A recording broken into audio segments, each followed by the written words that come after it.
Good evening, everybody. Welcome to the Let's Go Racing Motorsports Report. I am Mike Babicz, your host, and we're looking forward to a great show tonight.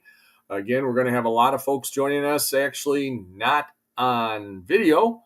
They are going to be joining us on the phone lines, but again, we certainly do want to welcome them and look forward to having them joining us in just a little bit. We're going to have John from Great Lakes Dragaway with his report. Actually, he's going to be talking to us from Byron Raceway because they're getting ready to race there in a special event for the Brew City Gassers this weekend. We're also going to talk with Austin Hartman out of Plymouth, Wisconsin, who made his first ever World of Outlaw feature this last Saturday night at Wilmot Raceway, part of the Larry Hillerud Memorial Badger 40. And then we're also going to talk to two new inductees into the Plymouth Dirt Track Hall of Fame, Butch and Jan Hafman. Jan, also known as Blondie. So we're going to be talking with them a little bit later on in the program as well. Of course, we want to thank all of our marketing partners that help us get on the air each and every week. Of course, our good friend Scott Carpenter from B&L Office Furniture that supplies us with our in-home studio. Just saw Scott. He helped out supplying some tables and chairs for the Green Oaks, Libertyville, Mundelein, Vernon Hills Chamber of Commerce's golf outing that was held today down at Pine Meadows Golf Course in Mundelein. So thank you, Scott, for helping there and also helping with our program. Steve Sinclair and the Bumper to Bumper IRA Outlaw Sprint Cars, they're still off for about another week or so, and then they'll be getting back to action once again. And we thank Steve for his support over the years and also here on the program. Also, Great Lakes Dragaway. And again, we're going to have John with the updated report on what's happening at Great Lakes Dragaway. A beautiful evening for racing up there. They're racing as we speak at Great Lakes Dragaway. And we'll talk to John a little bit about what's coming up this weekend at Great Lakes Dragaway, as well as other area racing.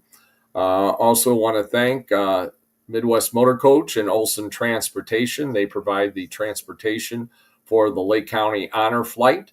And the Lake County Honor Flight this Sunday, it's not too late to come out and golf and help support a great cause. It's the first annual inaugural John W. Davis Jr. golf outing for the benefit of Lake County Honor Flight. It'll be this Sunday afternoon. Shotgun start at 1 p.m., registration at noon, and you can go to Lake County Honor Flight at their website, and there will be a QR code. I'm not sure if the QR code will work if you take it off the screen here, but if it does, it does. And you can enter, you can become a sponsor, talk to a few folks that might be interested in helping support this cause this weekend. All the benefits do go out to the Lake County Honor Flight and to the veterans that make that trip. The next trip for veterans will be coming up very soon in August. And you will be able to see the Bodycraft M3 Custom Creations Wilmot Raceway Pace Vehicle or the IRA Pace Vehicle, also supplied by Bodycraft. One of those two will be in the escort that weekend. So again, help out if at all possible.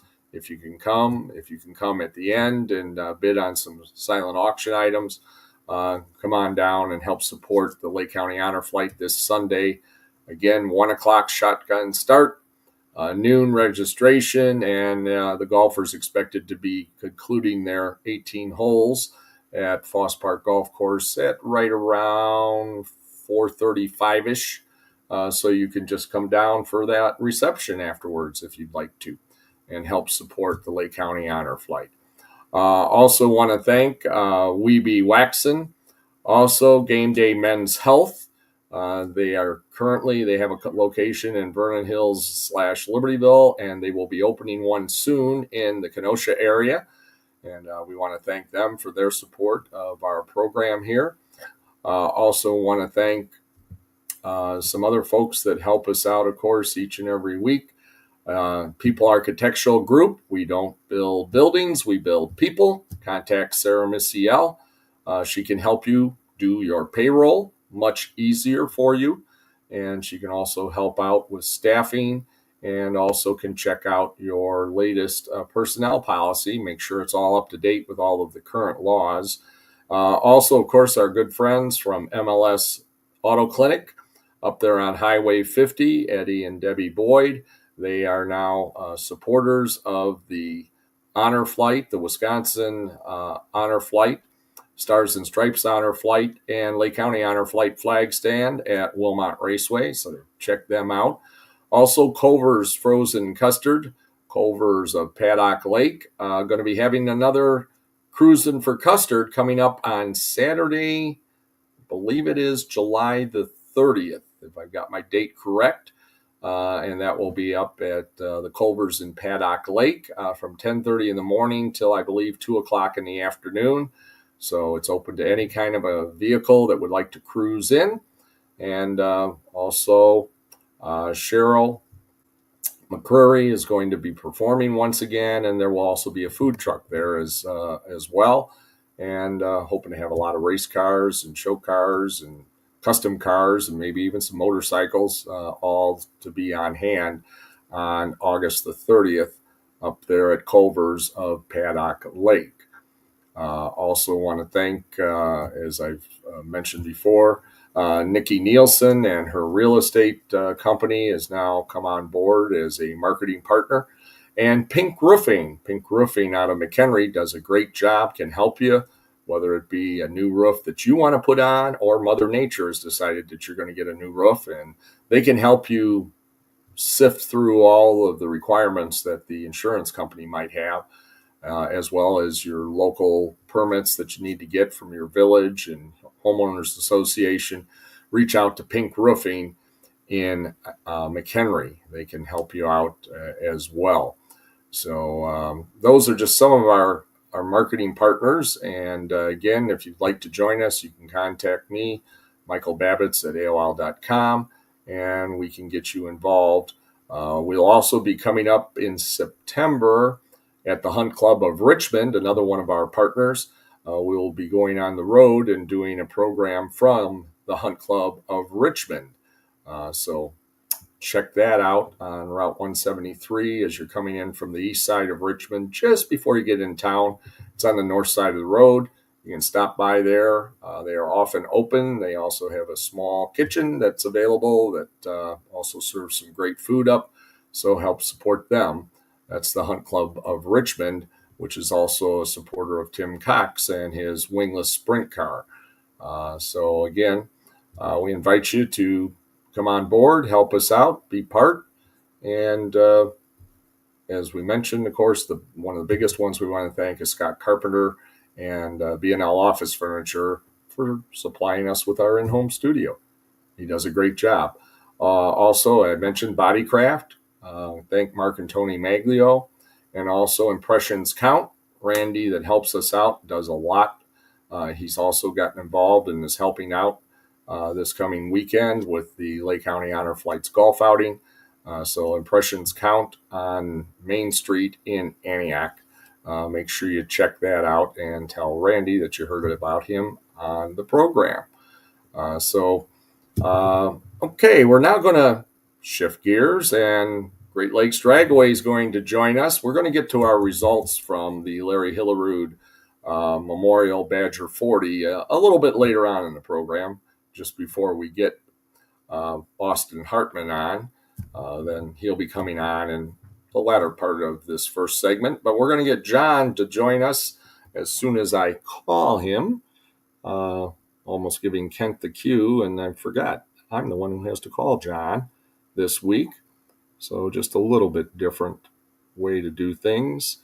And just bear with me, and I will have John on the phone very, very soon.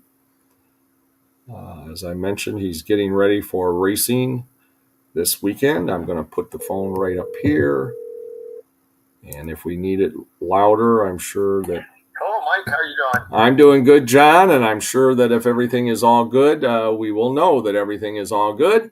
And so everything is all good. So, John, again, I told the folks that you're out there getting ready to do some racing this weekend in Byron, Illinois, correct? Yeah, that's correct. They're doing their Glory Days Nostalgia race, so we've got about 33 of our cars here. So we got a pretty good crew here to race, and we're going to hopefully have a nice dry weekend. There you go. And just out of curiosity, one of our partners here on the program, Bill Fusting of Lake County Hose and Equipment, is Billy out there with one of his cars? Not yet. I don't know if he'll show up or not. He's been here before, but Thursday night it's a little early. It starts tomorrow. He might show up tomorrow here. See what happens. There you go. Well, it's kind of funny. I have refereed at Byron several times, football and basketball. I see the sign that tells you which way to go to head to the dragway, but I've never been out there. I'm going to have to stop by one of these times. But first of all, tell the folks a little bit about how to get to Byron Dragway. I mean, I know we promote Great Lakes, but let's, a little equal time here. Your group's out at Byron this weekend, so if folks want to come out to Byron from the Lake County or Kenosha County areas, what's the easiest route that you would give them? Easiest route is to head out to Rockford. Just go out there like you can go to Rockford and get on 39. And there's once you get to Rockford, actually go on Highway 2, and then you get off of Highway 2. There's an exit. If you do Google Maps, it's just maybe a 13-mile ride off of there, and it's all you got to do is look for the smokestacks from the nuclear power plant. We're just to the north of it there, so it's a pretty easy ride to get to, and it's good highways to get to, good roads to get to. Well, and a little bit of history about, I don't know if they helped out with the dragway, but if you go to Byron High School and see what they have done with funds that they received through the nuclear plant, they have done a lot with that school. They've done a lot with not only the athletic facilities, but the educational facilities. And it's just amazing the amount of work that got done thanks to money that they received from the government and from the electric companies that run the nuclear power plant out there in Byron. Yeah, it's pretty cool out here at the track. There's a new owner of the drag strip that he bought it 3 or 4 years ago, and he's doing more improvements, putting lights in, and he wants to do a lot more things. So it's nice to see him putting money into the tracks like this. And so we have a place for us to race and doing some improvements for us. So it's we come out here and we support them also. So it's a good time. Now, Great Lakes Dragway, of course, is our somewhat of our home dragway around this parts. What went on last week? Anything kind of an update you can give us on the last week since we last spoke, and what is planned for Great Lakes Dragway this coming weekend? So last weekend there was supposed to be a Wisconsin Outlaw Street Series, but they had canceled that race. Unfortunately, the weather did turn out to be good, but they didn't run their streetcar brawls. They had the Pro E85s and Kama groups, and some of the guys from Wisconsin Outlaw that were doing some testing. And then what we ended up doing was that was all for that race basically. But we have this Saturday we have this Chi-Town Show and Go. That's going to be the car tires with the big donks, like they call them, with the big 20-plus-inch wheels on it, and that usually packs them all in on Saturday. It's a busy event. A lot of cars you don't normally see out at the drag strip, but there's some pretty cool ones with a lot of money into them, a lot of money invested in them. And then Sunday they're going to do the Import Wars, and then following week we got AMC Nationals Day. That's going to be Friday and Saturday. That's Kenosha has the big AMC event, and every 3 years they put on a big one. So that's going on this week downtown Kenosha. They're going to have events going on all down on Kennedy Drive and all kinds of AMC cars, and then they're going to be drag racing out there Friday and Saturday with all AMCs. Okay, and of course Wednesday. Now that was last night, but this coming Wednesday, ladies' night. And the Battle of the Sexes, we got all the ladies get in free to whether they want to come and watch the races or actually race. And that'll be this coming Wednesday night. And then the women going against the guys. Do you have any update on how the Battle of the Sexes is progressing? We're starting to get into the home stretch now, getting to the middle to the end of July. Yeah, and I think the women were actually, I think, in the lead right now. Last time I talked to Sarah about it, and I think they're doing pretty good. And then I did get some information from you. I see they posted that they are going to be doing the snowmobile drags October. I believe it's October 3rd and 4th on the clay, 160 mile an hour plus and 550 feet. So they did put on that they are going to be doing the snowmobile drags in October. So that'll be when they do their big event with the fast sleds on the clay. And I'll tell you, if folks have never seen that before, you got to go out there and take it in. I mean, my wife Kathy and I went out there last year. I'm not sure if they made it into a points race or not for them because it was their first time trying the new track that they put together. But it was really, really impressive. They had some really fast sleds. And I believe last year, correct me if I'm wrong, John, I think they had a world record in one of the runs. Yes, yeah, they did. Yep, and that's why I guess they're coming back and they're going to do it again. So, it's really cool to watch how fast those things are. So it ought to be interesting. I see they had done some work out there. They had some rollers and earth movers and that. So it should be a good time. Okay, and we'll get you more information. That's not coming up till October 3rd and 4th, so we got a little bit of time before that happens. So we'll definitely let you know. What is your time frame for this weekend? I know you're already there. You're helping to get the group together for the races this weekend there at Byron. But what about John? When is John going to be racing, and how many passes do you hope to make this weekend? Going to get I'm going to say probably at least 8 of them, and at least 4 tomorrow and 4 on Saturday, and at least maybe more. As long as I got fuel, if I brought enough fuel with me, hopefully to make it because my car's a little bit thirsty, but we'll see what happens. We're going to be racing tomorrow. I think the track goes out around 10:30 or 11, and they have lights up now, so we'll be racing under the lights till probably 10 o'clock. And then same with Saturday, all day Saturday into Saturday night. And they're also racing Sunday. We'll see what the weather's like. They'll open it up to some bikes and some muscle cars in addition to the nostalgia stuff on Sunday. So they got 3 days here of racing. All righty. That sounds good. That sounds good. And, of course, where can folks go to find out information for Great Lakes Dragway? And, of course, whenever they call, odds are Randy is going to answer his own phone, the owner and promoter of Great Lakes Dragway. But where can folks go to find out the latest information? Best is go to greatlakesdragway.com, or you can go on the Great Lakes Dragway Facebook page. They update it up there. Or if you want to give Randy a call, his number is 262-878-3783. All righty. Sounds great. Well, we wish you the best this weekend. We'll be looking forward to a victory report next week. And next week, hopefully, we can get you back on video and you can show the trophy that you get this weekend. Okay. No, my car's running good, and I just put fresh slicks on the back of it, so we'll see what it does. All right. Best of luck to you, John. Appreciate the report, and we'll talk to you next week. Sounds good, Mike. Always a pleasure talking to you, buddy. Take care. God bless. Bye-bye. And that was our good friend John from Great Lakes Dragway that gives us our weekly report. And now I'm going to be making another phone call in 1 moment, so please bear with me while I get our next guest on the program. And after I get him on, then I'm actually going to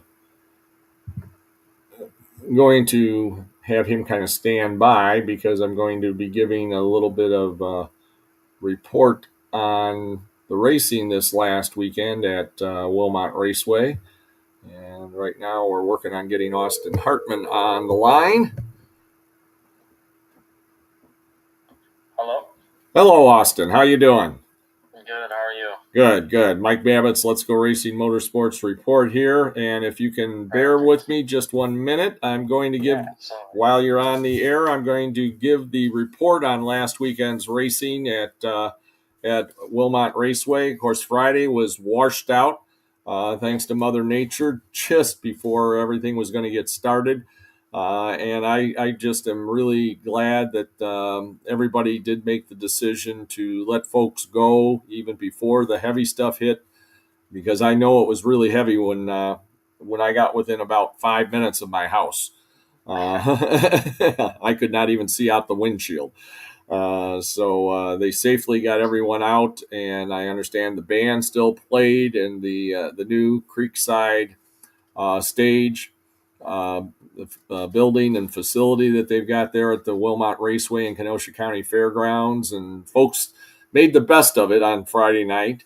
But on Saturday, we did a little bit of racing for the fourth annual Larry Hillerud Memorial Badger 40. Larry, longtime racer.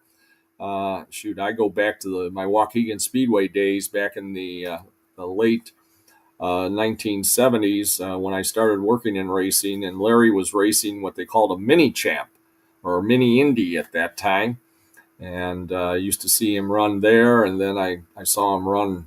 I saw him race midgets, I saw him race sprint cars, you name it. And then when he got involved in promotions with SLS promotions, I worked with him there.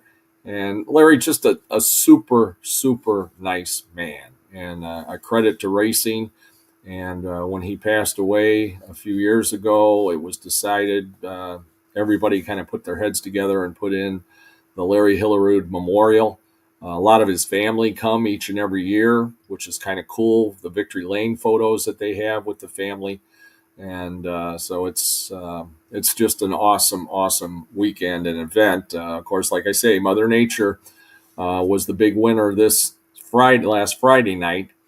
Last year, they were the big winner because the wingless never got to race last year on the night they were supposed to race. And they got the 410 feature done and got it in Victory Lane, and that was about it. then the skies opened up, and the wingless didn't get to run last year. But the wingless, the autometer powered by Gandrid Performance, Wisconsin wingless sprint cars did get to run this year. And the Fox Lake Harbor Presents All-Star Performance heat race was won by Tim Cox out of Park City, Illinois. The fast qualifier, the Bodycraft fast qualifier, was Adam Taylor out of Wheatfield, Indiana, who is also the current Wisconsin wingless point leader. Tim Cox, haven't seen the updated points, but he was leading in the Wisconsin track points for the wingless. Then the Game Day Men's Health Presents Baling Race Equipment heat race went to Rusty Egan out of Round Lake Heights, Illinois. Then the BR Motorsports Presents King Race Products heat race went to Tyler Cuxhouse out of Antioch.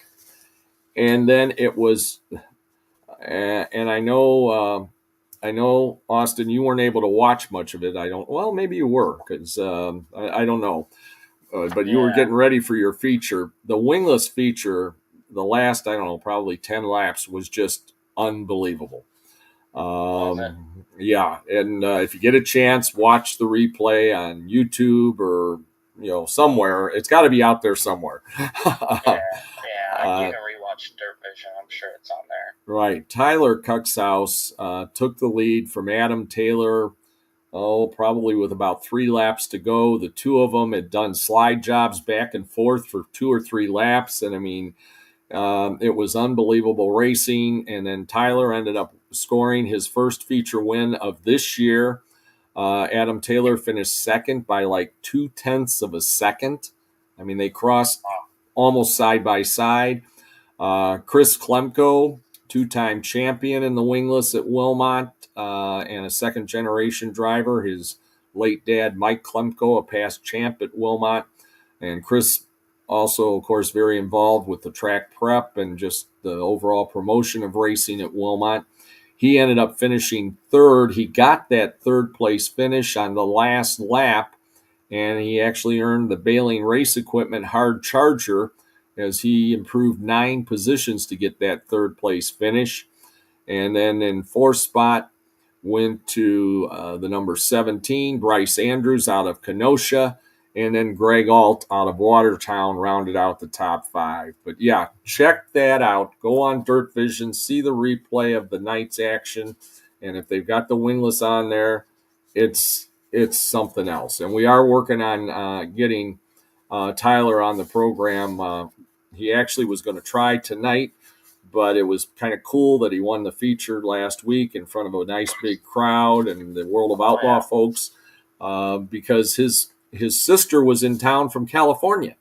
Oh, really? And she doesn't get to see her brother race too often, and she was in town, and he couldn't join us tonight because it's family photo night. They're getting their family pictures taken since she's in town, and getting them ready for the Christmas cards, I guess. So I'm sure he'd rather be on the podcast. He probably would. He probably would. Well, and then now we move over, and I normally don't give a whole lot of reporting on the World of Outlaws portion of the program, but I do want to give some credit to Buddy Kofoid. Buddy Kofoid out of California scored a flag-to-flag win and did a really great job in winning his first feature at Wilmot, that is, and in watching Dirt Vision, as Austin just alluded to, this past week, he's been having some pretty good success with the World of Outlaws and a little bit with the high limits as well. So he's kind of getting on a roll a little bit, but it was a good show. It was a good show. But the guy we've got on tonight, Austin Hartman, joining us from Plymouth, Wisconsin, home of the Plymouth Dirt Track. Austin, I'll tell you, I mentioned this to your mom, and again, you guys kind of don't know what goes on behind the scenes up in the tower and on the Dirt Vision broadcast. John Gibson, who is the longtime announcer for the World of Outlaws, and I enjoyed working with him this last weekend and also had him on the program last week. But John, when it looked like you were going to possibly advance through the B main, they call it the last chance race. Yep. When it looked like you were going to do that, and then when you did it, if you can hear the replay and hear John's call, you would have thought he was talking about somebody winning the feature. Yeah. He was so excited for you,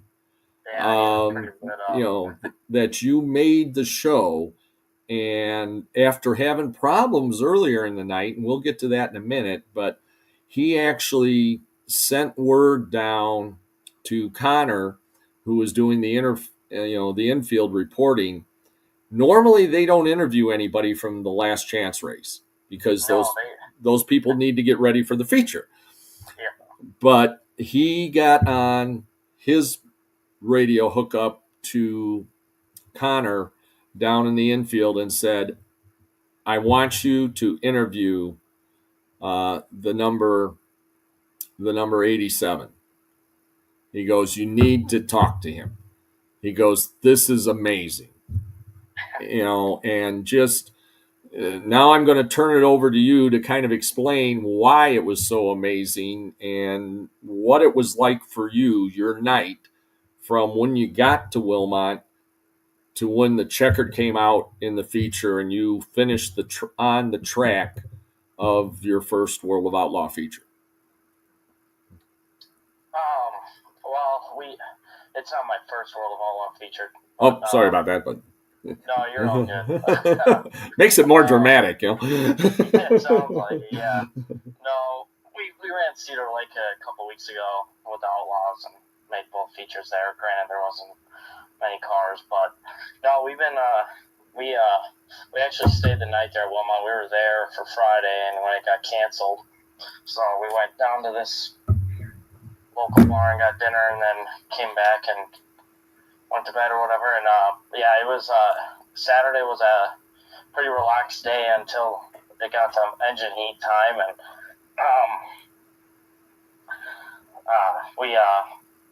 car wouldn't fire, and I thought, because I had put new fuel lines on this past week or that past week there, and I was like, well, maybe that had something to do with it. But we primed the system after we put the new fuel lines on. So this is a whole other mess going back to for probably a couple weeks already that we've been having car issues. It actually hasn't been engine issues, but so yeah, we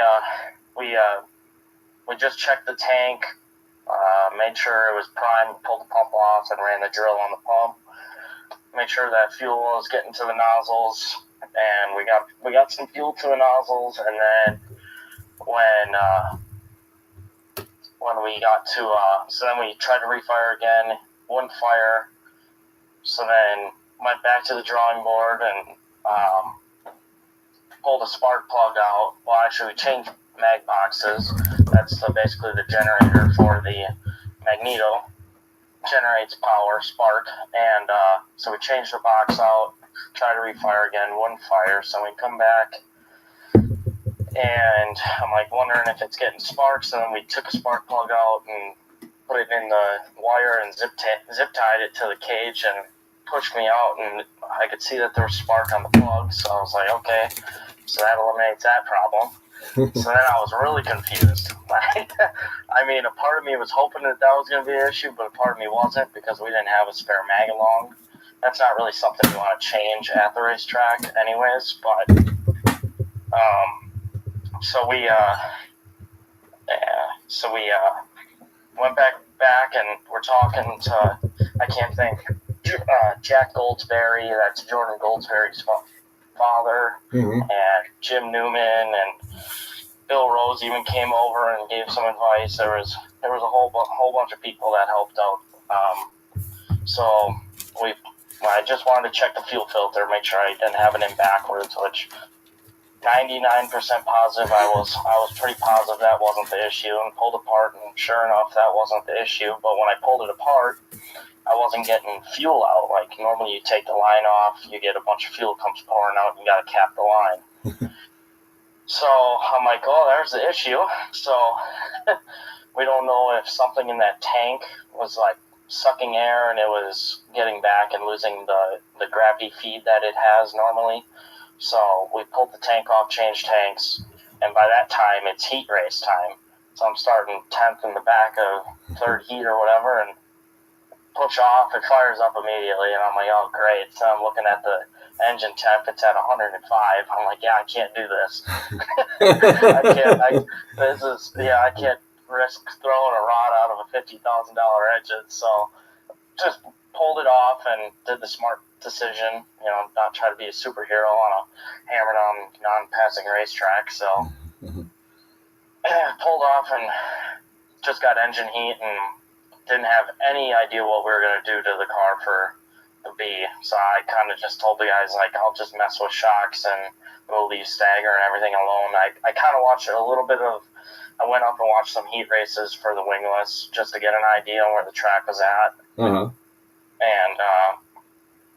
track was great Saturday. I think it was probably the best Wilmot track that we've had this season so far. So IRA wise, but yeah, so we pushed off for the B, and I knew that we could get through the field. I was like, I know I can do it. I mean, we definitely got the stuff, and I know I didn't really have much confidence because I hadn't been on the racetrack all night, but I was kind of just in that mindset of anger and just that the right mixture. It's tough. It's tough as a driver to explain, but frustration and everything else. And then we push off for the B, and I push the brake pedal, and it goes to the floor, and then I'm like really upset. I ended up for some reason, like the pad broke on the rear caliper, and it pushed one of the pistons out. So the rear brakes weren't working. I still had a little bit of front brake, but I was destroying the rear rotor. I mean, but that's besides the point. So I basically had no brakes, and sorry to everybody who was in front of me at any point because I definitely hit them in the bumper. But I had places to be, so I was a little during that we got collected up in that spin deal. Uh-huh. Since I had no brakes, I basically had to just turn the car to stop.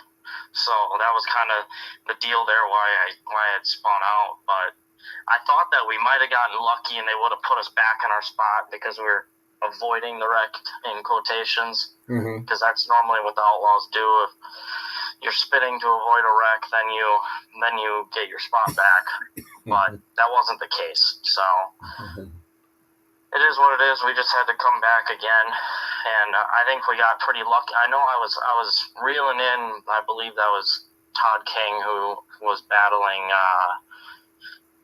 Sokol for the final transfer spot. And I was reeling him in, and he was kind of messing around with him. So I knew I had a shot. I just had to kind of time myself out properly and make the right calls. Because even in the B main, it was still a little bit narrow.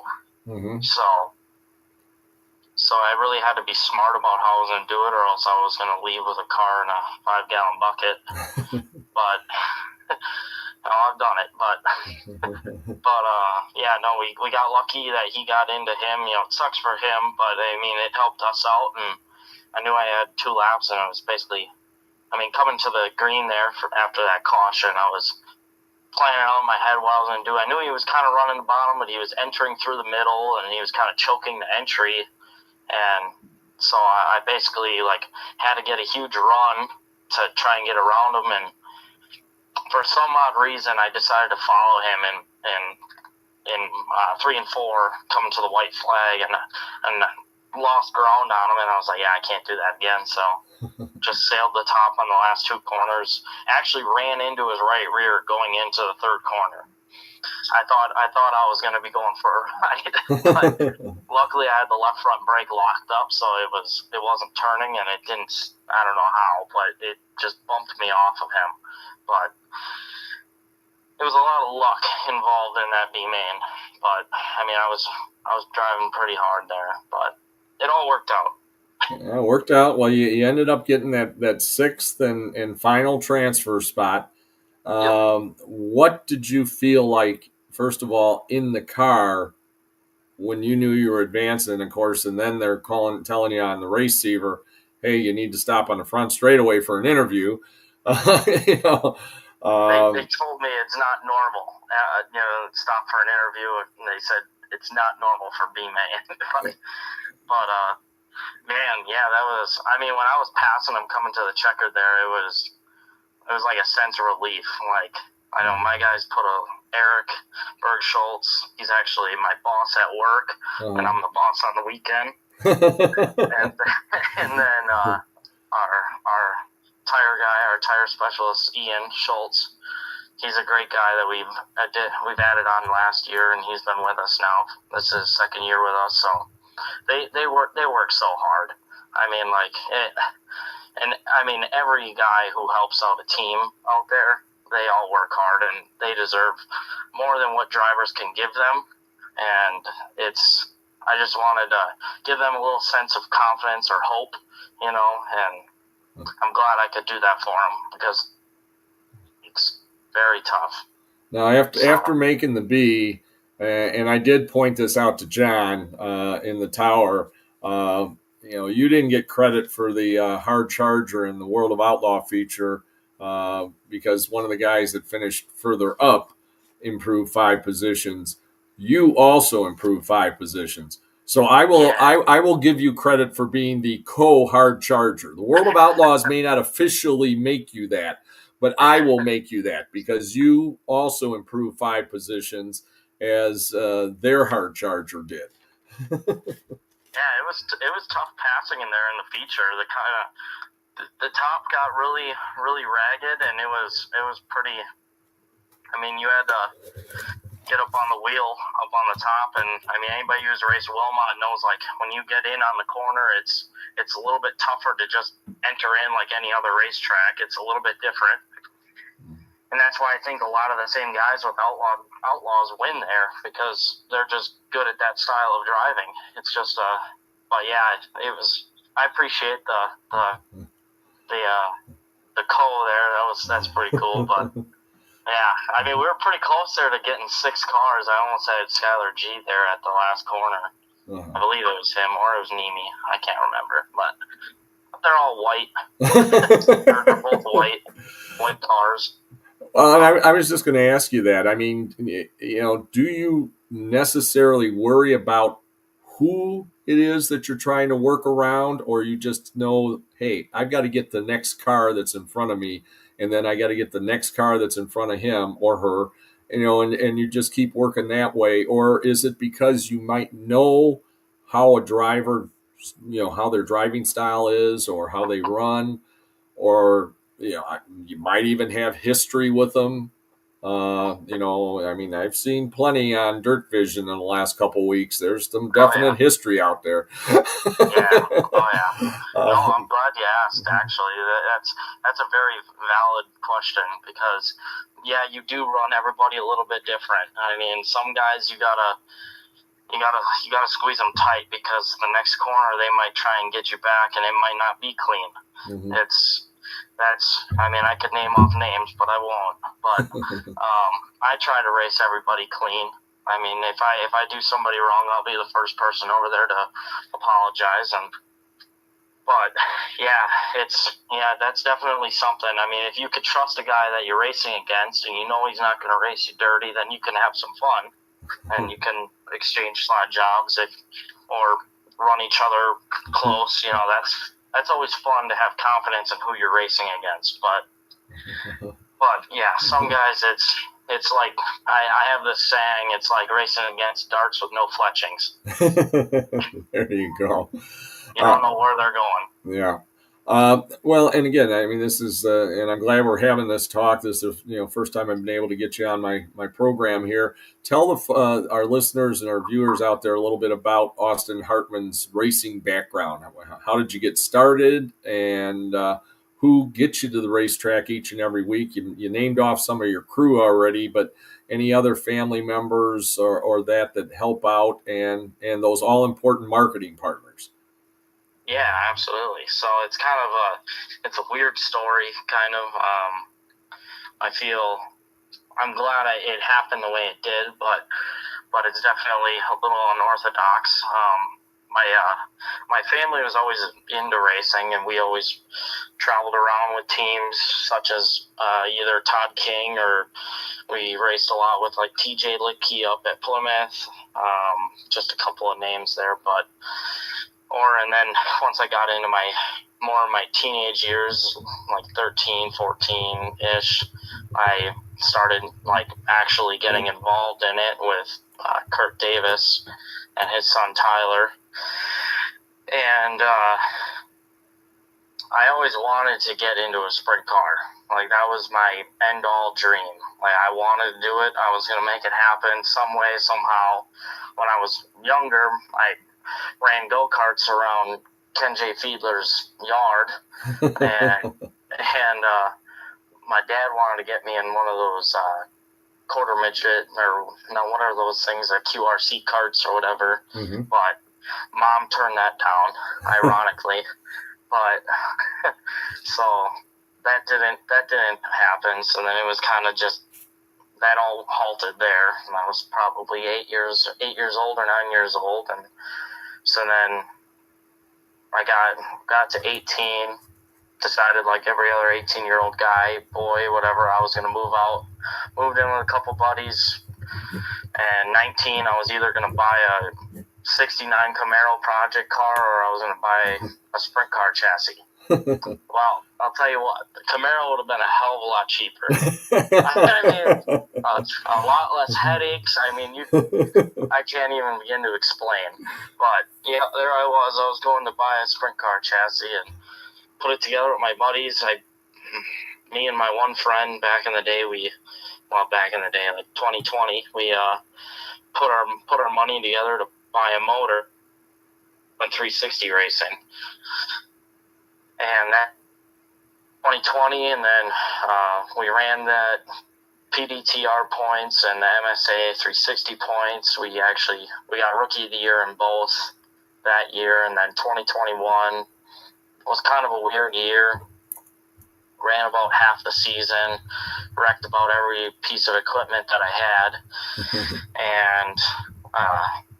and then graciously I became pretty good friends with how everybody knows him, Ozzy Eisner and Fran, and they were with Scotty Thiel at the time, and they were gracious enough to actually put a car together for me, and I put my 360 in it, and we went and ran some IRA shows with it, and I think we probably ran about 6 or 7 shows with the IRA that year towards the end, and made 5 of them, I believe, at least. But yeah, that was my first. 2021 was the first year I went down to Wilmot, and I had a 360, and I was running against the 410s. I think we made it that night, actually, but yeah, that was a super weird year. And then that off season, we realized that our 360 motor had a crack in the cylinder wall. So I looked at Mom, and I was like, and she was kind of on board and off board. She helped out with a lot of the safety stuff, but she wasn't as involved as she is now. And I looked at her, I'm like, we should buy a 410. and Ozzy had one for sale, just a little Dash 12, but it was so yeah, she was all aboard, and we bought a 410 and went 410 racing in 2022, and it's been all downhill since then. Now we got, a toter home, big trailer that can haul 3 cars in it if we'd like, 2 motors, both Kisslers. They're great motors. I can't say enough good things about Kisslers. They are great. But yeah, it's crazy how far things have come. I did not imagine this when I was a little kid wanting to race sprint cars. This was not on the bingo card for sure. But I can't thank Mom, Christine Hartman, she's my mom. Andy Shufflebotham, he's my stepdad. He's been a great help, and whether it's help on the semi or trailer or any questions that I got, he's not much of a sprint car mechanic, I would say, but I'm kind of teaching him a little bit here and there. But yeah, any questions there on truck or trailer, he helps out on just about everything. And my sister Carly, she comes along and just about every weekend when she's not working. But yeah, it's a pretty family oriented deal here. We travel up and down. They got their own camp RV deal now, so they don't ride around in the toter. So it's just my crew and my sister that ride, and my dog rider. Yeah, my dog rider. But yeah, we travel up and down the road in the toter, and we have a lot of fun. It's a lot of memories made. If anybody races weekly stuff, just that one track, if you could scavenge enough money together to go race on the road a little bit, I'm not saying IRA is on the road a ton, or Wisconsin outlaw shows, but if you have enough money to just go down the road a little bit and just see new places, experience new things, it's a blast. A lot of late nights, though, I'll tell you that. A lot of late nights. Yeah. But, and of course, it wouldn't be possible with my great partners. We've had a couple now that have been stuck with us over the past 4 years or so, and it's great to have relationships built up, and that you can count on them. That's a huge deal. Mom, my stepdad Andy, the dispensary, they got 16 locations in the state and regional states. Ludwig and Son Trucking, that's Drew. Drew Ludwig, he used to race a 360 over at Plymouth a lot, and he's a great guy. He's a fun guy to be around. Metal Craft, he's probably the most characteristic guys you'll ever meet in your life, but he is great. He'll come by the trailer, and if there's a little kid standing by the trailer, he'll buy him a t-shirt. He's a great guy and fun to be around. I'm glad that we have gotten together with him. Quash's Construction, that's actually my place of work. I'm a carpenter by trade, and so that I just get away whenever I can to go racing. But it's pretty cool that they help out and they support it. Holler and Hills Bar and Grill, Penny, she's helped out for the past 3 or 4 years now. She's amazing. Hefner Racing Products, Berryman Racing Shocks, Doug Berryman. I've been with him for the past 5 years now. He's really helped out a lot of questions answered, and just great guy. Kaiser Wheels, and then we actually did like a raffle deal this year because I was trying to come up with enough money to pay a T-shirt bill, and I decided we didn't have a sponsor on the side of the car, so I was like, well, I'll do like a raffle thing and enter. You pay so much for a spot and you get entered into winnings and blah blah blah. And Gibbsville Cheese actually won that. Phil, he's a great guy. I'm glad that we can possibly start a relationship here coming in the near future. So not like a million sponsors, but they're all quality. That's what I try to go for. I don't like having a lot of sponsors. I like having quality sponsors. I like having that personal connection. There you go. That's the important thing. And you mentioned the IRA. Of course, the IRA's still got a couple of shows this coming season at Wilmot. They'll be there on Fair Night, Saturday, August the 16th. And then they're going to be part of the second annual Fall Classic on a Friday night, September the 12th. So a couple of more shows. And then actually the MSA 360s are coming into Wilmot on Saturday, August the 23rd, along with the Badger Midgets. So, what about your schedule? We're gonna need to let you go pretty soon because I want to get Butch and Jan Hafman on, who I know you know quite well from up in Plymouth. They were inducted into the Plymouth Hall of Fame this last weekend, and wanted to get them on the show tonight. But what's your schedule the next week or so? So this weekend I'm actually getting the car ready. We're gonna go down to Knoxville. I'm gonna make my debut there. That's a dream track of mine. I cannot believe we're going, but I've waited until we had the right motor program, and so yeah, I'm super stoked for that. And then we come back the following week with the IRA for 3 nights there. I believe it's Mississippi Thunder, Beaver Dam, and then Angel Park. So that'll be a fun-filled weekend. Most thing I'm excited for on Sunday is the nitty gritty right down the road from Prairie. So if you're ever at Angel Park, you got to go to the nitty gritty. That's turned into a must go for my team. They got to go. We pull in, park the trailer, don't even unload anything. We go down to the nitty gritty. Get lunch or dinner, early dinner, There you go. Well, that sounds great. Well, again, congratulations. It was fun watching you. It was fun seeing a local guy, making that last spot and making the big show. And like I say, I mean, you impressed a lot of people with the World of Outlaws. And John Gibson was definitely at the top of your list up in the tower. I don't care how many times you listen to his call of you making the main. I think you're going to want to can that and keep that for a while because I'll tell you, I think people could have heard him in the grandstands without a microphone. Yeah, that's awesome. That's awesome. All right. Well, congratulations. I appreciate the opportunity to get on here. Well, and congratulations again, Austin. We'll look forward to seeing you down the road. Good luck at Knoxville this weekend, and we'll be watching you maybe on Flow Racing and on Saturday night. Sounds good. Thank you. Take care. God bless. We'll see you. Bye-bye. Bye.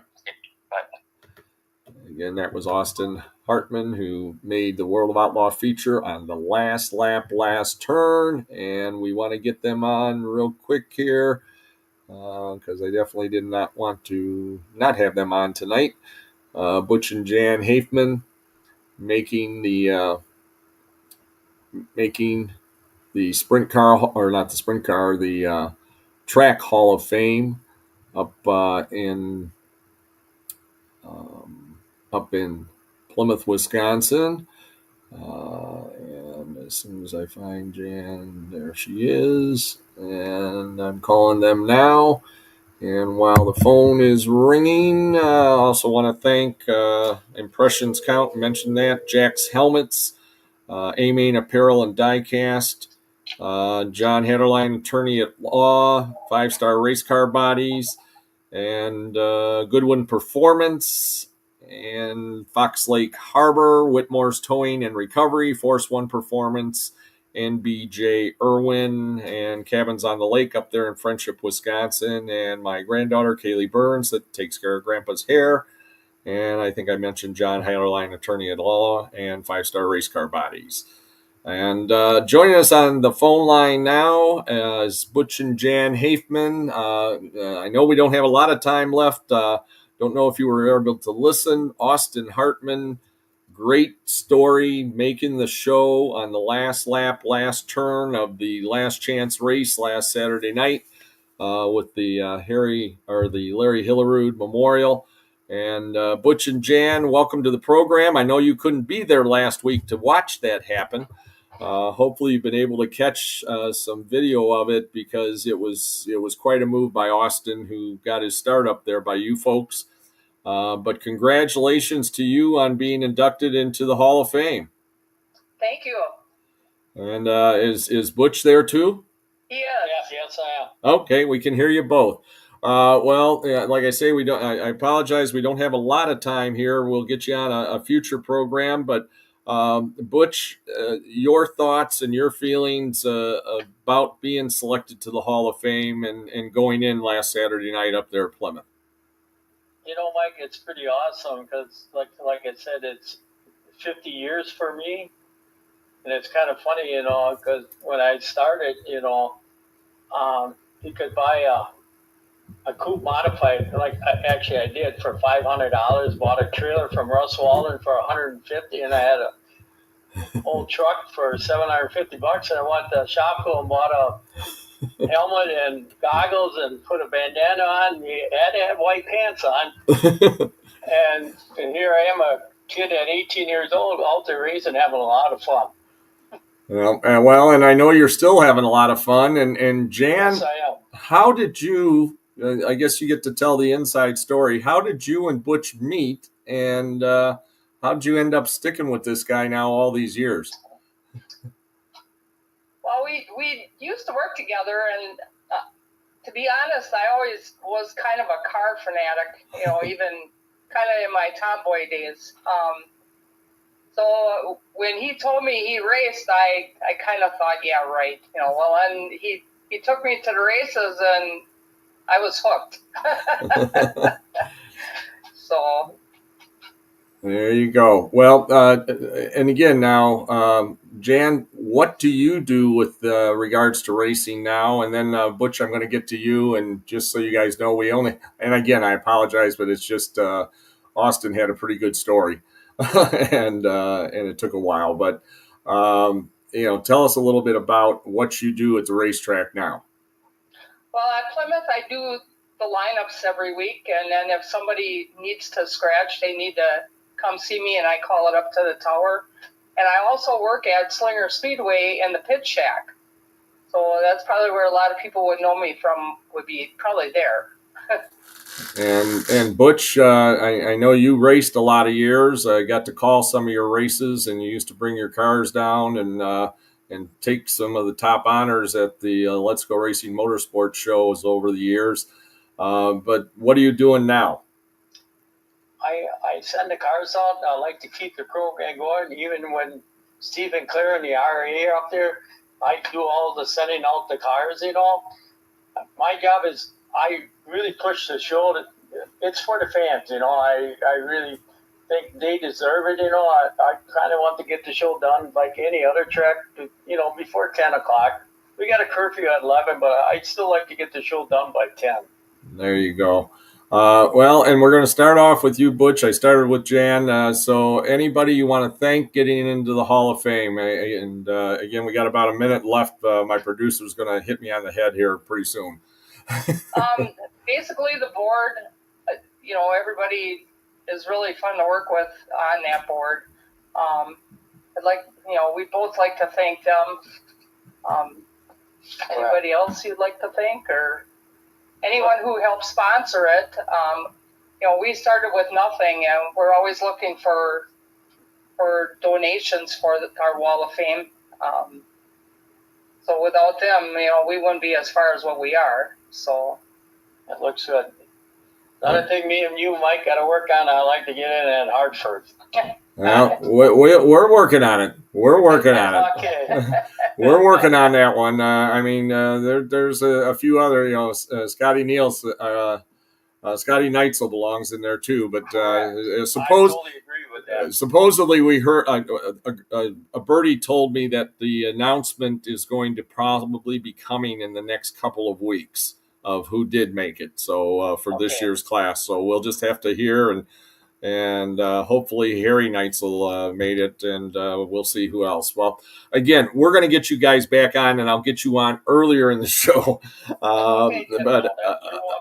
But appreciate you coming on. Again, congratulations. You're very good friends. You've become very good friends over the years in the racing world and off the racing world. So, again, congratulations to both of you. Yes, it's a step in the right direction. We're going to get you into that next hall now. Okay, Mike. All right. Take care, Butch, Jan. God bless. We'll see you at the races soon. Yep. All right. Take care. Yeah. Bye-bye. Bye-bye. Again, that was Butch and Jan Hafman with us, and that's going to wrap it up for this week's show. Again, get out to your local racetrack, support your local racetrack. Wilmot, no racing this weekend. They have the Dosh going on. It's the German Fest, and racing resumes at Wilmot with the World of Outlaw late models on Monday, July 28th, along with the IMCA modifieds, and just added the street stocks. So until we see you next time, this is Mike Babicz wishing you a pleasant evening, the best of tomorrows. Remember, kids, just say no to drugs. Thanks, good night, God bless, and let's go racing!